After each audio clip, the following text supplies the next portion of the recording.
All right, so we're live now, and this is exciting. So we're here to discuss an active software supply chain campaign that's going on right now.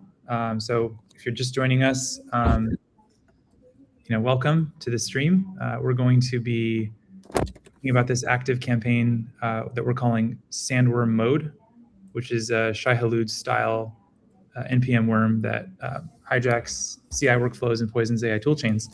But we're going to wait a sec to actually get into all the details. And before we do that, let's just do some quick introductions for the folks that are tuning in, so you know who you're listening to. So I'm Faraz. I'm the CEO and founder of Socket. I spent a lot of time in the open source world before starting Socket. Wrote a bunch of open source packages in the NPM and JavaScript world. And those are today downloaded about 1 billion times per month. So I'm in your software supply chain somewhere, is like what I like to say. Now trying to help protect that supply chain for folks over at Socket. And I'll turn it over now to Doug, our VP of Customer Engineering at Socket. Yeah, excited to be chatting. I've been in security now for about 20 years, working at a bunch of different companies like IBM, BigFix, Okta, and a few others. Co-founded my company in the past and have worked with all of the Fortune 500 over the last 20 years. So it's been a journey.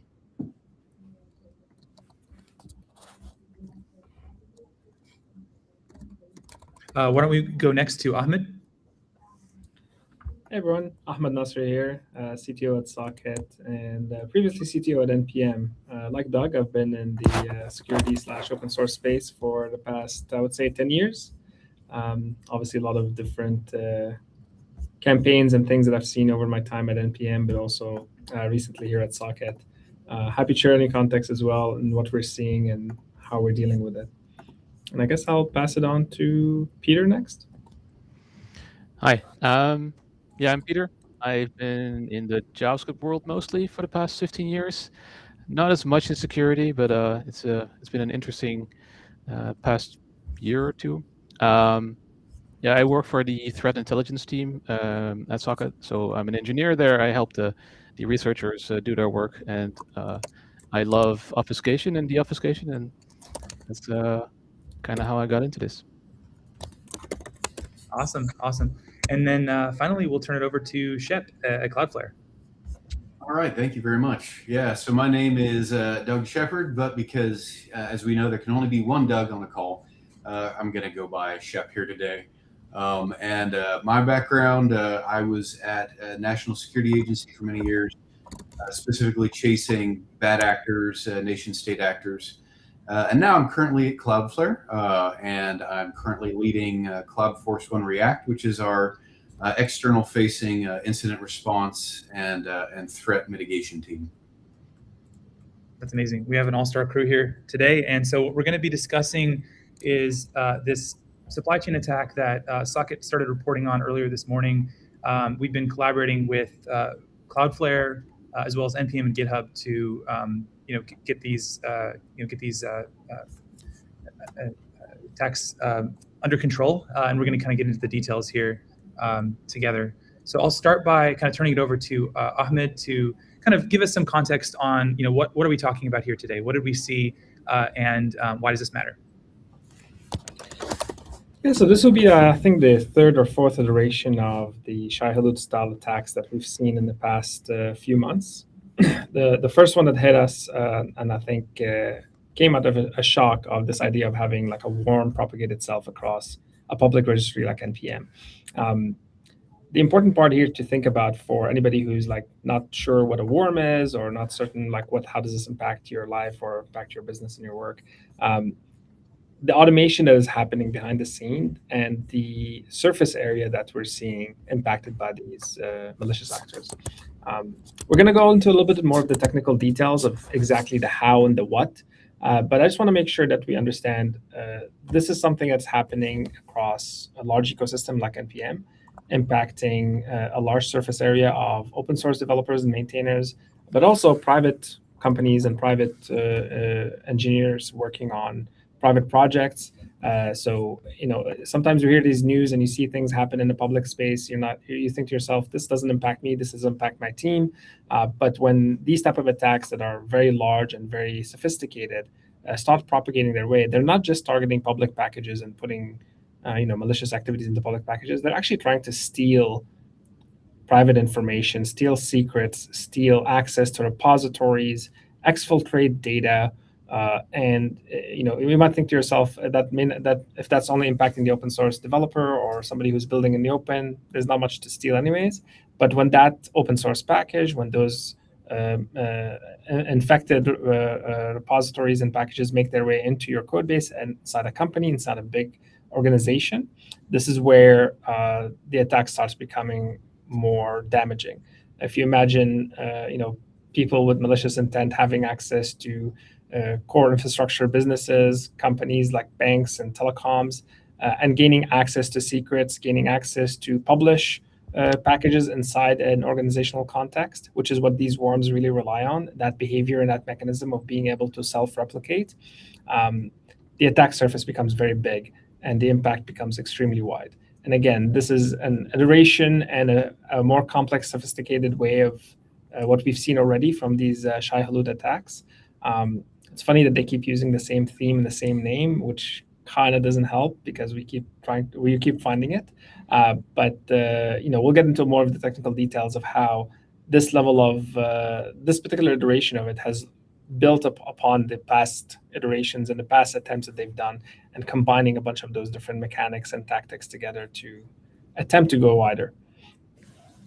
Yeah, it's really interesting seeing the sophistication just over the last couple months dramatically increase. It's also worth noting it's not the same actors who've been doing this, clearly. We don't really exactly know who or what their motivations are. Obviously, this is all anonymously happening out there. But you can see also people being influenced by each other and trying to one-up each other in these type of attacks, and increasing the complexity a little bit, if you will. That's right. So now I'd love to kind of let's get into some of the details here.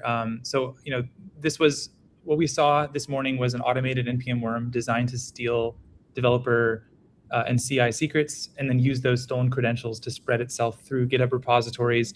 And then interestingly as well, AI tooling. We're starting to see this become more common theme in these attacks. What we found spans at least 19 malicious packages, and they've been published under 2 NPM aliases. And there's been kind of a whole bunch of different interesting things that we've been able to tease apart so far, but we want to emphasize this is a developing story. We're still learning more as we dig into this, but I want to turn it over now to Peter to kind of go through some of the more interesting details of the attack and kind of walk us through what we know about this as it stands right now. Yeah, thanks. So ultimately, it's a worm, and the worm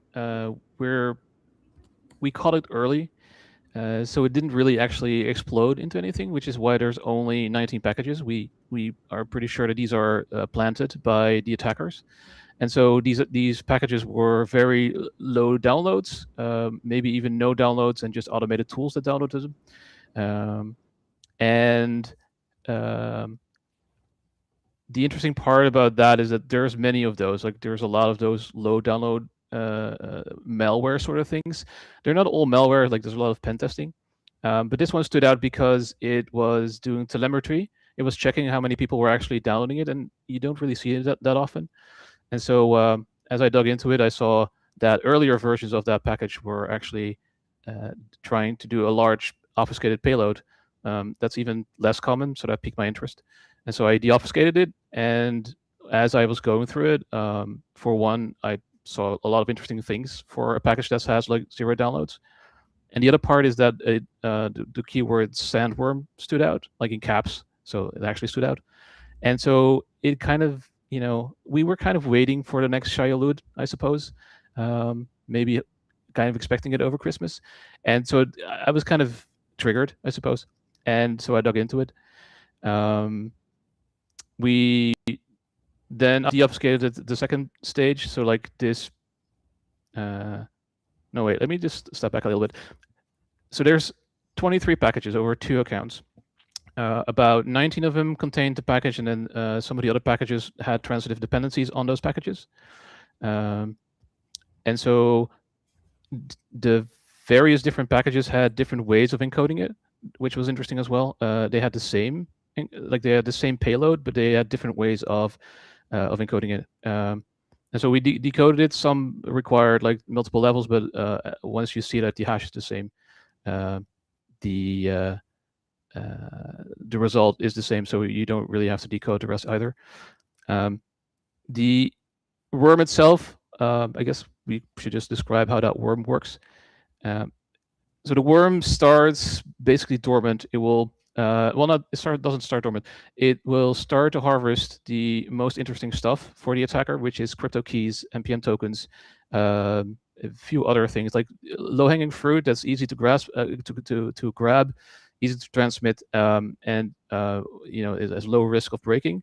They will try to, or they were trying to emit that very quickly through a Cloudflare worker, and then there will be a gate that would take 2 up to 4 days, I think, depending on. There was like a little jiggle, and then once the gate was open, it would collect a whole bunch of data, and then it would decode a stage 2. And the stage 2 may actually be the more interesting part, because it had like 6 or 7 different ways of exfiltrating, as well as a whole bunch of replication. So, for example, it would start by trying to, I think it starts by trying to look at your GitHub. So it would use your Git token, and then it would try to infest all the repositories and inject the code into, well, each repository where it could, with various means, by various means. Then it would go to your NPM. It would actually look at all the packages that you own up to 100, and then it would order them by popularity and age, and sort of like determine which ones were most interesting. And then it would infect all those packages and try to republish them. Let's see, top of my head.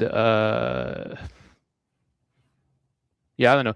It would then, of course, try to exfiltrate that data. So the data that was gathered in stage 1 would then be sent, and it would be exfiltrated through GitHub. So they would create a private repository in GitHub and store all the data there in very like developer terms. So all the name before Shai-Hulud 1 and 2, they had a very recognizable and easily fetchable repository name, but this time they used a set of like random developer keywords so that they would fly under the radar.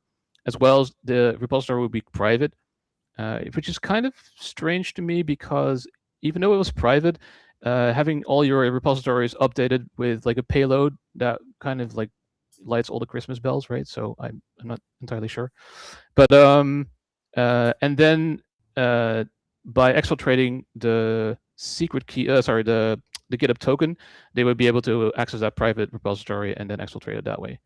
Let's see, they had fallbacks as well. So like if the exfiltration failed, then they would try to do a DNS query. So they would set up 2 top-level domains and then send the data to those top-level domains through DNS queries. That was a very interesting one. I haven't seen that one on the JS level before, or at least not in the JS attack before. And then the other one, of course, was Git hooks. So they would try to install Git hooks so that they would, well, basically the worm would stay alive and try to still exfiltrate stuff. They would, let's see, they had an SSH fallback. So like they would, if they couldn't use the GitHub API key, they would try to use your CLI to just try to git push, git pull, git push, and update your repositories that way. They had an AI part of it. So like the AI part of it, it would try to gather a whole bunch of interesting AI keys from all the popular CLI frameworks and even some lesser popular AI frameworks. They would set up a local, so they would try to leverage your local AI tools as well, stuff like Olama and a whole range of those kinds of tools. And they would set up a local MCP server to try and automate certain things. I'm not entirely sure how far that one went. We didn't really dig into that part too much, or at least we haven't had a chance to. The interesting part about that, I think, is just seeing how there's been more attacks lately that have been like using the AI tools that are on your system as like kind of a way to, I guess, do their dirty work. And so sometimes, we're not looking at actual attacker code. We're looking at prompts, right? And prompts that are asking your AI assistant to do things like read your SSH keys, read your npm-rc file, your environment variables, and then send them out to an attacker. So it's like kind of almost like living off the land, but with AI tools. I think it's super interesting. It's going to completely kind of bypass the typical like endpoint protection that folks might be using looking for code execution, because it's just using your Claude that you're already allowed to use. So, or whatever tool. I'm not picking on Claude. they're all equally affected. Super interesting. Yeah, go ahead. Yeah, the other interesting thing is it exposes, like what we saw in the previous versions of Shai-Hulud, is that it exposes areas that are normally kind of like blind for most tools. So that's things like in GitHub Actions or other automation. We always assume that everybody has a lock file or something like that in place. But then we find out, oh, no, we have npm install a certain package. That's just kind of bypassing most of the ways that you're doing detection historically. So this is part of the reason why Shai-Hulud version 1 was so successful, is because, hey, there was all of these gaps, in addition to not like pinning your versions of your actions to commit hashes versus versions and things like that. So it's really just kind of exposed a lot of the frailty, I think, in the open source supply chain arena. Yeah, I think it would be good now to maybe spend a minute talking about so we're talking about an attack, right? What's the kind of current state of things? Like, are these packages still live? What have we done since we discovered this to kind of take steps to protect the community? Maybe we can let's see, maybe Ahmed can lead that part, and we can bring in Shep to talk about the Cloudflare angle. Yeah, so from our end, like as soon as we kind of surface these detections and we realize there's something big happening here, having seen how this kind of proliferated quickly in the past and how widespread it did in the past, again, different actors potentially, but the same pattern here, we wanted to take action really fast. So the first thing we did was reach out to the NPM team, reach out to the GitHub team, let them know, here are some packages that we found that are clearly malicious. It's not fully activated as a campaign yet, but taking it down was obviously the very first step.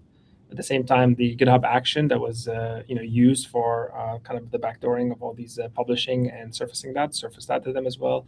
Whatever we found in context of the code that was going to attempt to steal and exfiltrate your data and pushing it to GitHub repos, that's a pattern we've seen before. We gave them all that context. At the same time, we reached out to Shep at Cloudflare because they were also relying on some sophisticated ways of looking at not just using workers to ingest data, but also potentially trying to deploy the data that they were stealing across different domains and different randomly generated domain names across multiple different TLDs as well. So again, collaborating with Shep on making sure that at least that account was taken down from a Cloudflare, probably using a free account there, but also, I'm sure on Shep on your end, you have detections to make sure that this type of stuff is going to be signaled early the next time they attempt to do something similar. So yeah, from our perspective, like just looking to protect the community, looking to protect the ecosystem, taking these things down as fast as possible is the most important and the very first step we wanted to take. Obviously, from us here at Socket, we can only raise the flag and ask our partners to help and make sure that the ecosystems are responding, and they did, which is great. And then, of course, from our perspective as well, like as we look at our customers, our users, people who consume our data, we make sure that they're aware as well and they have the context of, hey, somebody out there is trying to make another large campaign, so shore up your defenses, make sure everything is being monitored. This one was taken down, but it's important for us as a community, but also as an ecosystem and as individual developers or part of bigger teams as well, to keep our guard up. Because now that we've taken it down, they know where we're onto them early. So the next attack, the next attempt, they might try different things. So we should all be diligent and aware.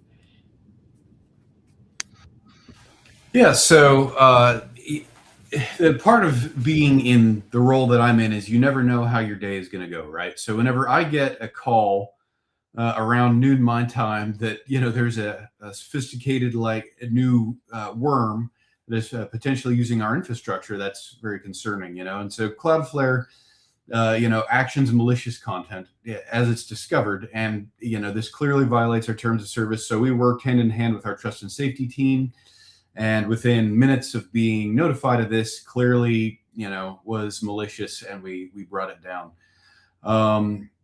What I really have to commend the Socket team on is that as we're going back through and doing our investigation into this worker that was being abused by the threat actor, we saw very limited activity, which means that it got caught very early, and it sort of corroborates everything that you're hearing here from the Socket team, sort of indicating that the attack was at the beginning of the life cycle and hadn't, spread through it as bad as previous versions of Shai-Hulud had. Because at the end of the day, like these threat actors are mission driven. They're motivated by efficiency, data, and economics, and the more cost you can impose into them stealing data or an economic benefit, you're reducing their efficiency. So, threat actors like to use any cloud service, any provider that they can to accomplish their objective. And in this case, Socket team did a great job in providing us indicators of compromise. That's the other great thing is like, you don't expect to get this call at 12 o'clock, and then you don't expect by 12:06 to then have all the indicators compromised you need to action something as quickly. Normally, you have to dig into it a lot and see what's going on. So we definitely commend the Socket team for both identifying this, but also providing very thorough analysis so that we could immediately action this with our trust and safety team. Because a threat actor is going to use any tool at their disposal to carry out an attack. And in this case, we wanted to make sure that we were not participating in, any of that activity. Yeah. So I think maybe now we should spend some time I just want to get more of an idea of I think we should share with folks, just some of the things we saw in this attack and kind of how common they are or uncommon they are. What was unique about this? What's kind of like the stuff we see all the time in terms of people using NPM or using Cloudflare, using these different kind of resources to do their attacks. Maybe we just start with something really simple, like how common are typo squats and obfuscated files? Maybe Doug, you can take this one. You're muted. Doug, unmute. Yeah. Sorry, completely forgot I was on mute. Yeah, it's pretty common. We see it all the time. Like this is the number one thing that I talk to customers about when we talk about malware. People are just like, oh, typo squats, that's a thing. And I think it's pretty well known in the industry. It's also such an easy thing to do. Like amount of times I mistype our company name because the R and T is next to each other when I'm trying to type in a CLI command. It's ridiculously easy to do. So picking up those typo squats, even when you don't really think about it, with just a number in between and kind of putting a 1 in instead of a L or something like that, are stuff that's going to happen. It's also, I know for us, you've talked about like slop squatting before as well. The kind of AI age where code's being generated, if you realize the patterns that AI is generating names for, sometimes if you have a poorly written prompt, it will generate something with a fake package name because it thinks that's what you want. And so now if I know those patterns, and like something I've realized is if you ask AI to create you a tool that supports an API key, it's going to be company name _ API _ key every single time. So that's like one vector that you can attack. And you know what? It's going to do a similar thing for package naming. Like, I don't know what to name my package. What should I name it? It's probably going to be company name and then like a couple keywords after that. So I would say like AI coding is making it easier to do typo squatting or like manifest confusion type attacks. And I see this all the time when I'm talking to customers. It's a concern. It's something that we often recommend. Like, hey, I noticed you don't actually have a namespace reserved on PyPy, on NPM, on all of these kind of platforms. It's a simple security measure, but it's missed, and it just really opens the doors for these attacks. What really got me was looking at this attack. Like the one of the typo squats they did was taking advantage of OpenClaw and the popularity of OpenClaw right now. And so the name they registered was OpenCraw, like CRAW, and that's actually kind of an easy one to mistype because it almost sounds the same, the craw and claw. So interesting to see that. But I want to know now, kind of like, what point did we realize this wasn't just a normal typo squat? Because we do see these somewhat frequently on Socket. We are this is one of the things that we detect. One of the alerts that we support is the possible typo squat detection. But like, Peter, maybe kind of, since you were the first to find this, like, when did you realize this wasn't just sort of a normal typo squat package? What signaled it to you? It's very uncommon for typo squat packages to actually do telemetry. They don't usually check whether or not the package is actually downloaded. Either the typo squat is trying to do pen testing or it's trying to do actual bad stuff. But in this case, it was just telemetry, which was curious. And then seeing the fact that it's a large payload in an earlier version is also very uncommon. And of course, after deobfuscating the first layer, it was very clear that this wasn't just a normal, simple type squat. Mm-hmm. So why do we call it sandworm mode? Are we calling it that? Because the initial version that I found seems to be a development version, which is kind of curious. But it's a development version of the worm, whereas the later packages all had more of like a production-ready version, which had all the URLs. And so that, well, both versions actually have environmental variables, and their one of the environmental variables was sandworm underscore mode in all caps, and so that kind of stuck.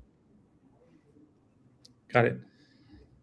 And so in terms of the kind of the way this differs from the other Shai-Huluds, like why are we calling this? Why are we saying that this is sort of in a Shai-Hulud style? What about what you saw when you deobfuscated it ties it to that previous campaign that obviously a lot of people have heard about at this point? Yeah, I actually was also one of the engineers that worked on that piece, and one of the things that stood out for me was the fact that they exfiltrated through GitHub rather than some random domain. So the fact that this worm was also doing that immediately stood out to me and was like, okay, that's curious. Of course, the fact that it's sandworm, having seen the Dune movies and the reference, I kind of knew that Shai-Hulud is actually a sandworm. And then the complexity and the sophistication of the whole thing, I don't know, kind of pieced together that this wasn't just an ordinary sort of thing. And it had all the intricate little, I don't know, signs of the next Shai-Hulud, which, like I said, we were kind of expecting. Mm-hmm. Now, one thing I noticed about the attack design was that the malware seems to, it steals crypto keys immediately when it runs in the first stage. But then for the second stage, it has like a 48-hour delay, or it may be 48 hours at least, and potentially longer with some jitter.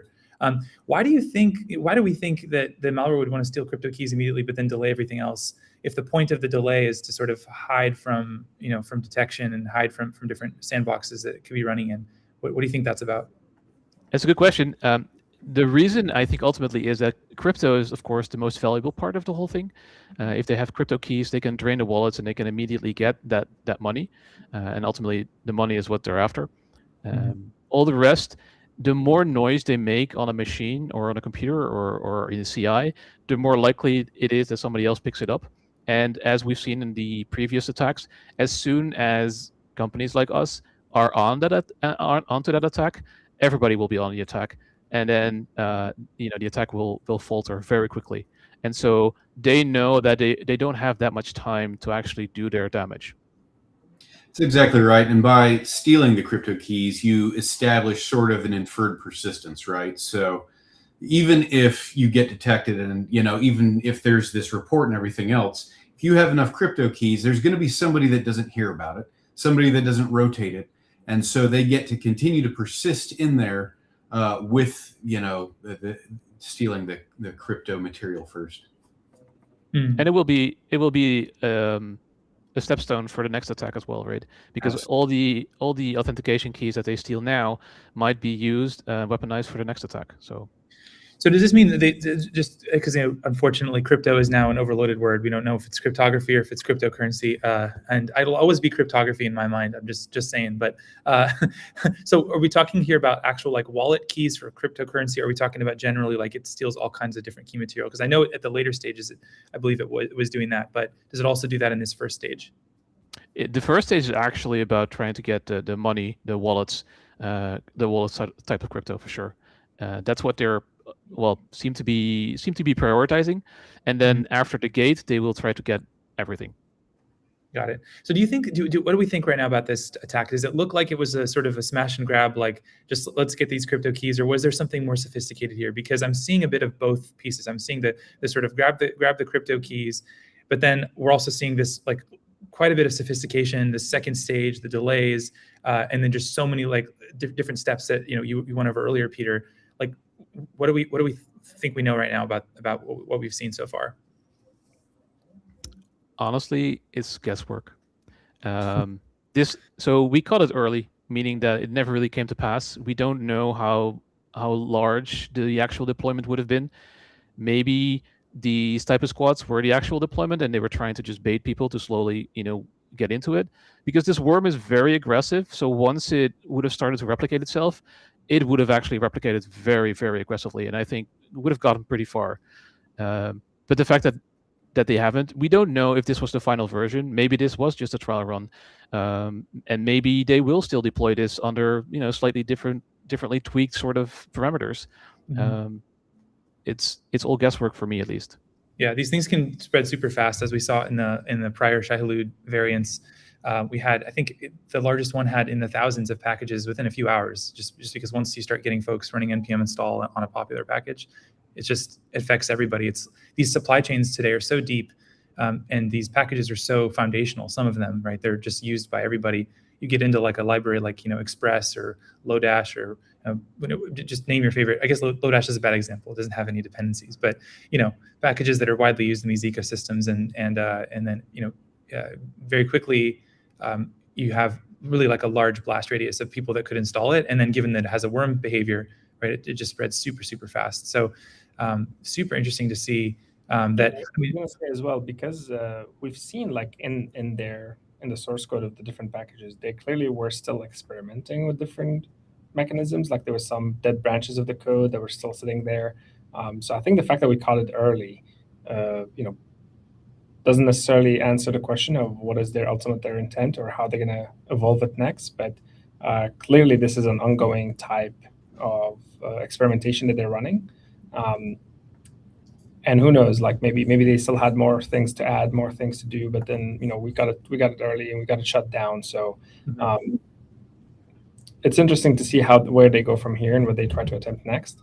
But to your point, for us, like being in the critical path in a lot of these popular packages or type of squatting themselves into there, it could spread very, very fast. Yeah. So let's maybe touch on like how we worked with npm, GitHub, and Cloudflare to react to the attacks. Like how quickly did this come together, especially with the Cloudflare team? I guess Doug or Shep mentioned earlier, kind of a little bit about the way we were able to work together. But I'm curious to learn a little bit more too about the npm and GitHub piece, and like generally how we work with partners on trying to stop these threats. Yeah, so I can reference more detail what we talked about earlier, which is just knowing the source code of the packages. It's not enough just to look at them and see that it's a type of squat, and there's different kind of behaviors in different packages that we've noticed, and evolution, as we were saying, of how they're trying to make this more sophisticated. That's where kind of like the socket system kind of shines in terms of being able to pull that information as soon as it's published, and then thanks to Peter doing the deep dive on it, surface that early. So when we do go to our partners like npm, or in this case it was npm, but in any other context, like be any other package registry, we're able to give them straight into like, here's the files, here's the lines that are actually doing the bad things, here's the package names, here's all the different versions. And by the way, in this example, there were actually previous versions published of these packages that were not malicious. They didn't have anything bad in them. It just, the name confusion was the initial step. So it's not enough to just see something being published and has a name that's very similar to something else. because they had a couple of versions published that were normal, and then all of a sudden introduced the malicious code. So that's kind of the first step to share with ecosystems like NPM and say, look, this is exactly where the issue is, which helps them also cut through a lot of the process. And like as Shep was saying earlier, having these indicators of compromise make the process smoother and cleaner for everybody, because everybody has their own internal processes and tools to deal with these things. So kind of like the important part is sharing the compromise indicators, getting them straight and shortcut them to seeing where the issues are. But also from the GitHub aspect, because like as Peter said, like typically these attacks have, or historically they've used like the publishing to creating and publishing public GitHub repos and exfiltrating data through them. Again, we see that in the code. We see the patterns of the naming schemas, all these type of things, and sharing that out as well to the GitHub team. Specifically in this case, it was like relying more on the workers, which is why we were working with Shep on it. But we've seen like some of that examples in the code as well, and they have the GitHub action that they were relying on. So again, that's another indicator. And one of the main things we also like nudge our friends and partners at GitHub at is let's make sure that GitHub action never actually ran in any customer context, because we can only see what's in the public repos, right? Like we can all go and search and look for that in our GitHub search that we have access to, but that's only the public information. What we don't know is did that make its way into any internal company repositories or organization and somehow ran inside there, because then that's something obviously we can't see ourselves. So giving that like upfront context and helping kind of shortcut the homework that the teams have to do, kind of accelerate the action. Of course, the action here is take it down, ban the user account. Of course, they were using an anonymous email address. I think it was I forgot what the email was. Yeah, there you go. And we would anybody in that scenario would block that email address, but there's no further tracing beyond that, right? Because it's anonymous. There's no way to actually identify who the individual or individuals are in this scenario. But now that we all have those patterns, we can keep an eye out for them, right? We at Socket obviously do this from the outside in, and then ecosystems like NPM, PyPy, Ruby Gems, and so on have their own kind of internal kind of monitors as well, and we're happy to contribute to all of that. And again, from the Cloudflare perspective, ultimately there's nothing simpler than just launching a service and just ingest some data. There's very limited kind of scenarios that you can monitor for that. In fact, if you're building on Cloudflare workers, that's kind of an expected behavior. So I'm curious, Shep, from your perspective, how do you look for these malicious intent as opposed to just a HTTP endpoint that's accepting a post request? Maybe you can share a little bit of how do you look for these type of patterns as well? Absolutely.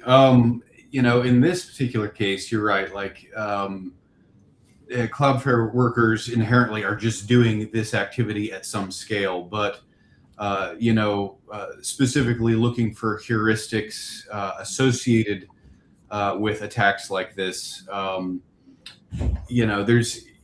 There's always going to be differences in like volume. There's going to be like differences in sign up, in the behavior of the account. So, being able to take indicators that clearly show malicious activity and being able to look across the estate for that is very useful.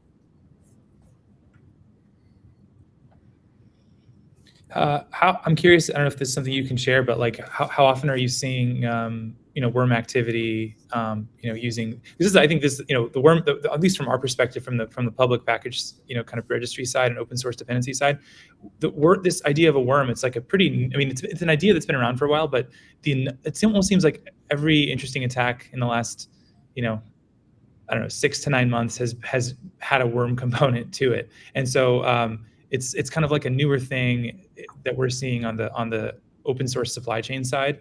I'm curious, like if you see it, have seen different on your side, Shep, from just kind of like how do folks use abuse Cloudflare infrastructure, for the kind of things you're seeing.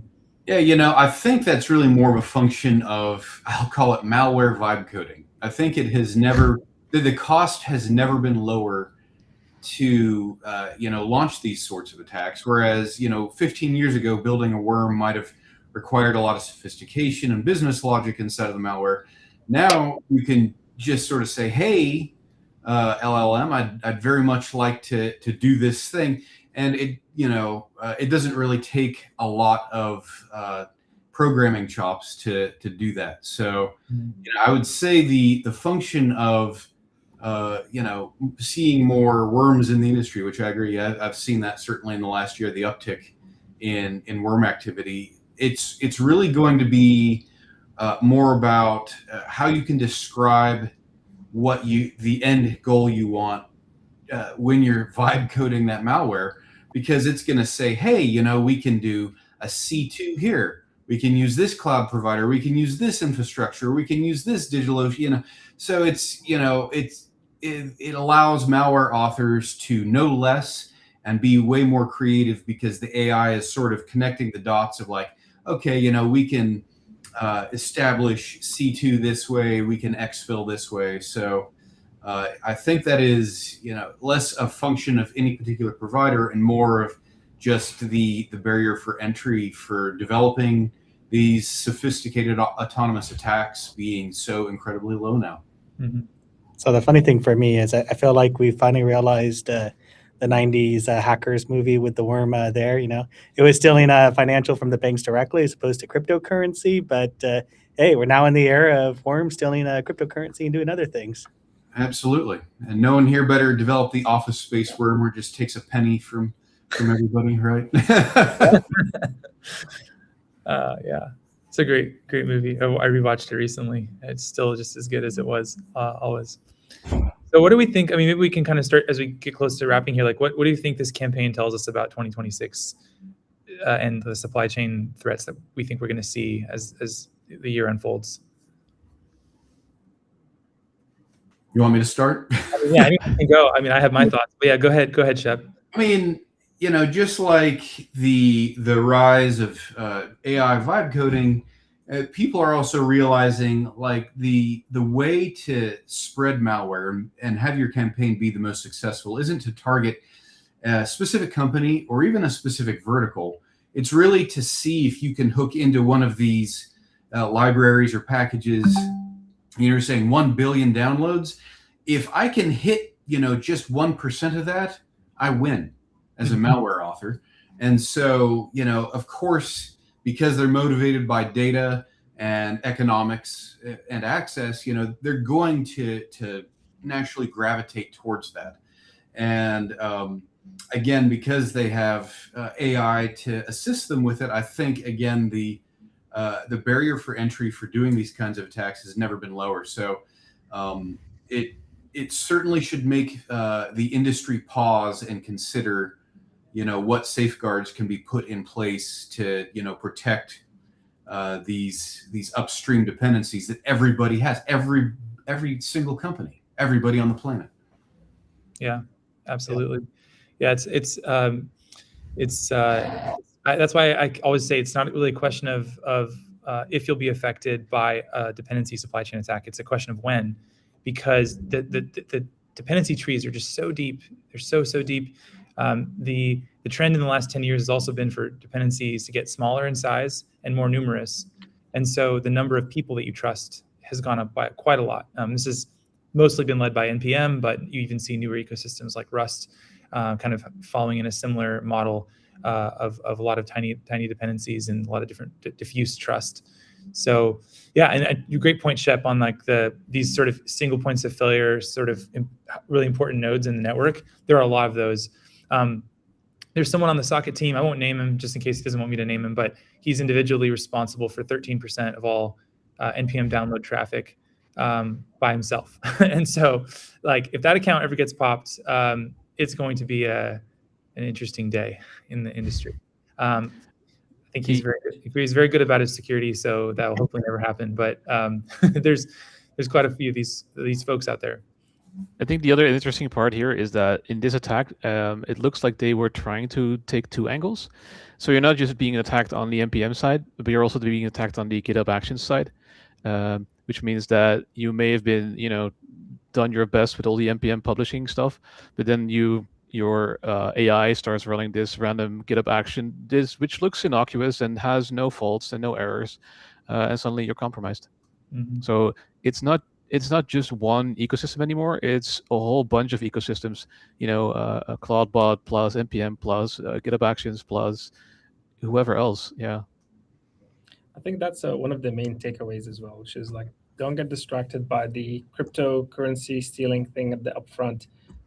That's clearly like obviously monetary driven attempt to get something out, but the fact that the attack surface now includes all these touch points, like Peter said, especially using whatever's they have access to for your local environment, because historically and in the past, people would care more about protecting their production environment, right?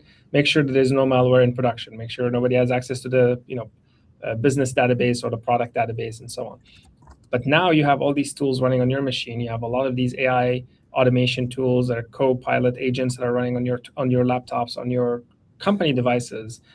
Presumably, there's a lot of protections around these things, but also they're acting as you. So those protections start to become less and less effective.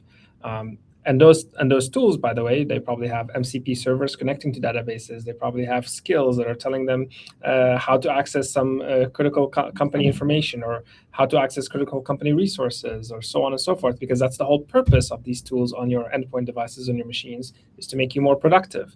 And therefore, they probably have access to a lot of things. So like the attack targets are now shifting to leverage these tools and leverage the developer machine way more than historically, as we all been seen in the past few months. They're targeting those developers as opposed to targeting a production environment or trying to get a backdoor into a live API so that they can steal your data. The weak point is now you, the engineer, the developer, your laptop, no longer the infrastructure or the production environment. The only thing I would add on to there is I get some companies that say, oh, we don't use open source. I'm like, oh, do you use any tools that use Nginx or HA proxy or any of these ones? Like, well, yes. I'm like, you use open source. You might not directly use it in your source code. And this is like that wide range attack profile. I can't think of any organization in some way, shape, or form that doesn't use open source, even if they don't think that they are using open source because they're not using it in their first party code. And so all it takes is one update from a vendor that you have that has something like that. And now that's in your network. And they say, oh, I'm in Kubernetes, a separation of control. Well, no, those containers actually have elevated permissions. And now I can go east-west and do my exfiltration that way. Working at a web application firewall for a while, I saw a lot of that. So it's a really hard problem to solve now. And something that with Zane Lackey, that when I was working with him there, he always said it was security in layers.